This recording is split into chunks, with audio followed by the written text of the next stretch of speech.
really brought a whole new sense of reality to what we're going to go through in life, and kind of just really took us there mentally, I think, and that's probably why we got so emotional, just to be in that headspace, seeing that person that you love when we're this age look that old. We're just looking at you in your 70s here, and Tavis looks like a sort of a hipster cross between Bruce Jenner and Frankenstein. Does that not bother you at all? Well, it bothers me. as you'll notice, I did comment on his eyebrows and say I hope I'm taking better care of his hair, because it was a little frightening at first. Yeah. I thought that was really funny, that every time that Tavis saw you, he said, "Oh, wow, you look fantastic." And you were saying, "Oh gosh, I'm going to have to take better care of your hair." So that added to it, because it was very real.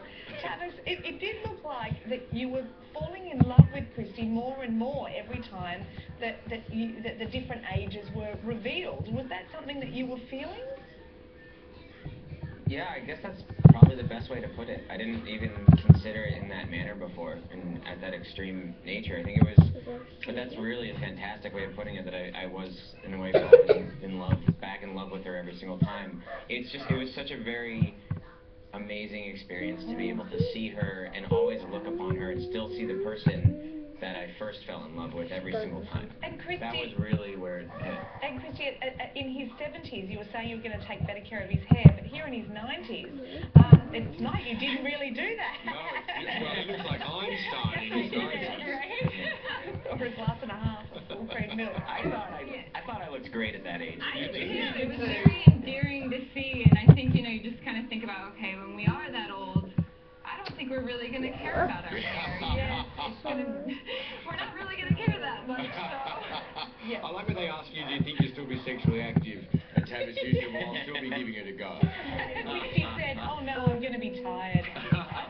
They'll have your email Viagra by then, don't you worry. Well, I just love the project, and I think you're both gorgeous.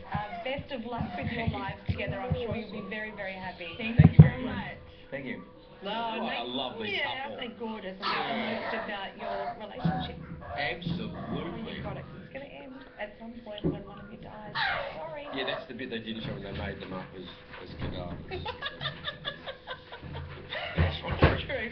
It's news time. Here's the lead. So uplifting. Thanks, Andrew. Good morning again, everyone. Well, Prince William has weighed in on the visa scandal, urging the association to deal with allegations of bribery and corruption.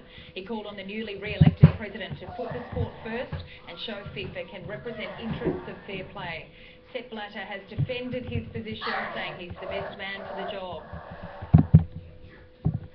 It's very easy. You have seen the results of the Congress yesterday. The Congress, they are of the opinion that I am still the man to go into these problems. Last week, 7 of the organisation's most senior figures were arrested as part of an FBI investigation into bribes totalling $150 million. Friends have described a young footballer who died during a game in Victoria as a passionate player and a beautiful person. 22-year-old Mohamed Alouchi collapsed after kicking a goal during the AFL match at Avondale Heights yesterday. He was taken to the Alfred Hospital in a critical condition, but died several hours later. He's the 3rd football player to die this month.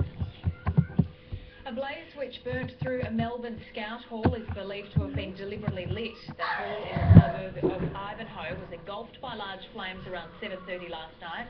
Train services had to be suspended as fire crews battled the blaze. It took more than 20 firefighters almost an hour to bring the flames under control.